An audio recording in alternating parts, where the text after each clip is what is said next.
Hello guys, I'm back with another video, and this time I'm making an elephant mascot illustration. So as always I start with making a sketch that will be the foundation for this logo. You can see I'm drawing very rough lines, and that's because I'm trying different ideas so I can see what works the best. If you look at the top right corner, you will be able to see elephant images that I used for reference. I strongly recommend that you use them, especially if you're a beginner, because it will help you understand the basic shapes that you want to create and also where the shadows should go. If you want to use this sketch for practice, I will leave a download link in the description, so go and check it out. Anyways, as you can see, the sketch is almost done and we will soon continue to tracing part, where I will turn it into vector.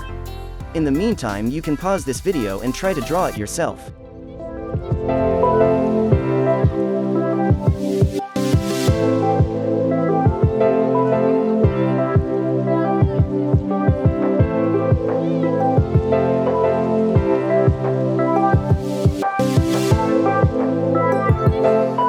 Now we are going to trace the sketch, but first you want to create a new document with 1920 by 1080 pixels.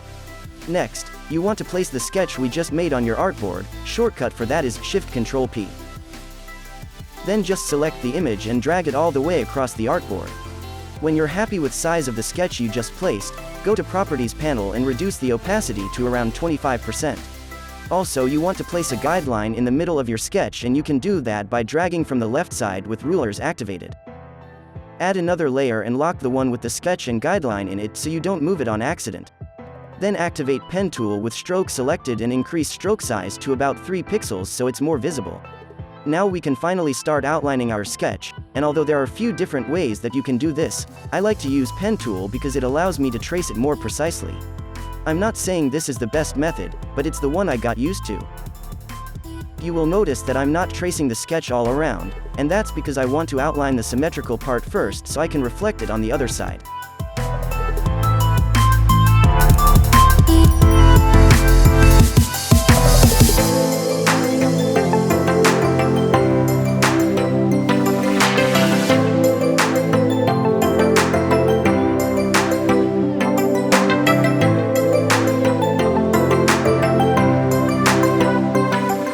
Outline is finally completed, so I want to convert stroke to fill, and use Shape Builder tool to delete inside objects, then reflect it using right mouse click, transform, reflect.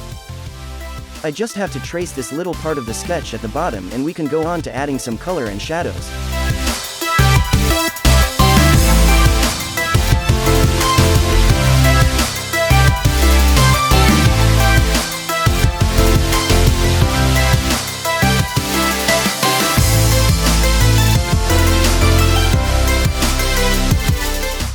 Finally, the last part of the process is shading the artwork, but first we want to add some color.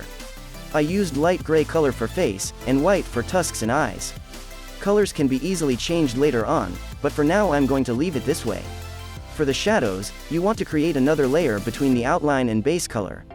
You can also name the layers to help you organize things a little bit. Color of the shadows is usually just a darker shade of the base color, and as I said earlier in this video, you can use reference to see where to put them. Also, if you got this far into the video, feel free to click that like button and leave a comment, especially if you have questions about this particular video. You can also contact me on Instagram at tenfodesign, and I will make sure to respond as soon as possible.